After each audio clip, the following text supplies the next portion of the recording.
best bites forever. Hey everyone, I'm Chef Alicia, and in this video you'll learn how to make this pumpkin banana bread. I'm starting off here with 1.5 cups of mashed bananas, and I'm going to add 1/2 cup of pumpkin puree to that. You can use either homemade or canned, both will work just fine in this recipe. The next thing that I'm going to add in is 1/2 cup of buttermilk. And if you're not doing this in a bread maker, just add these ingredients into your bowl in the same order. That was 1/2 cup of brown sugar, and now 2 sticks of melted butter, which I have let cool off just a little bit. And also add a teaspoon of vanilla in there. I forgot to do it, but it should be in there.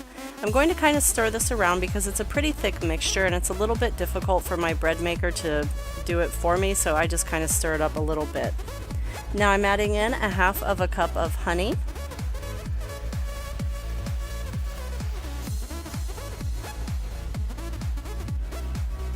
And again, I just want to give it a little stir. And then I'm going to add in 2 eggs. And again, it's very important to make sure that that butter was cooled off a little bit so that your eggs don't cook. Here I have 2.5 cups of all-purpose flour. If you're doing this with a hand mixer, go ahead and combine all of your dry ingredients together, but here I'm putting them in separately. So this is 1.5 teaspoons of baking soda and 1/2 teaspoon of salt, and I'm just going to kind of spread the flour mixture over and add 2 teaspoons of pumpkin pie spice. And I just gave it a little bit of a mix there, no big deal. And the last thing that I'm adding in is 1/2 cup of pecans. I'm going to follow the manufacturer's instructions on my bread maker and cook this as a quick bread.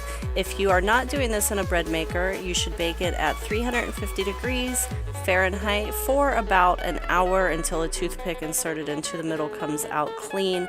And when you're adding your dry ingredients in there, if you're using a hand mixer, add half at a time and obviously put your pecans in at the very end.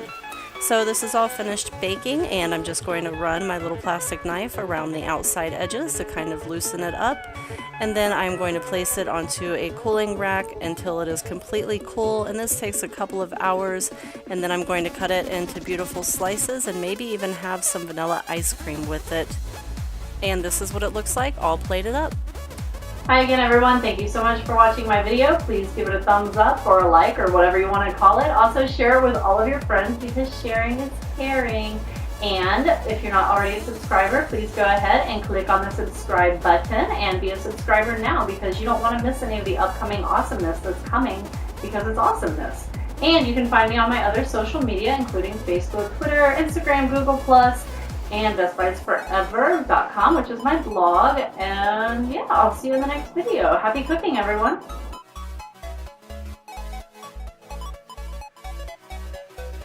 bestbitesforever.com